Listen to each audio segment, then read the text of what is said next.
आलू बुखारा।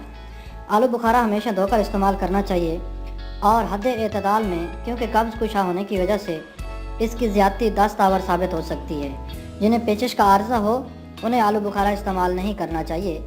खाना खाने के बाद इसको इस्तेमाल करना बहुत मुफीद होगा। आलू बुखारा खून के सरतान के मरीज़ की बहुत उम्दा ग़िज़ा है।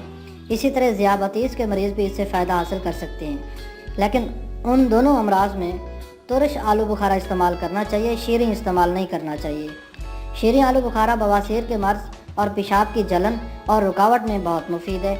इससे ना सिर्फ यह कि कब्ज़ में रफ़ा हो जाता है, बल्कि पेशाब भी बहुत खुल के आता है। ख़ास तौर पर वबा के ज़माना में जब हैज़ा और कै और तुख्मा का ज़ोर हो तो आलू बुखारा खुश्क को इस्तेमाल करना चाहिए।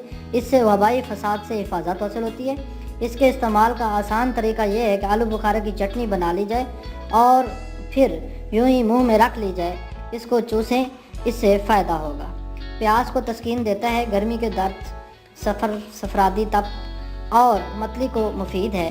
तबीयत को नरम करता है, आंतों में फिसलन पैदा करता है। बावजूद तुरशी के खांसी को मुज़र नहीं, इसके पत्तों का लैप नाफ के नीचे करने से अमआ के कुरम खारिज हो जाते हैं। पत्तों का जोशांदा बनाकर इससे गरगरा करना नज़ले को रोकता है। मादे में नफंजज यानी पुख्तगी पैदा करता है।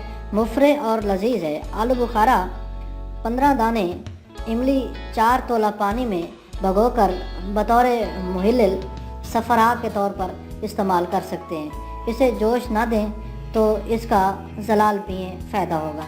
इसका मुरब्बा भी कब्ज़ कुशा है।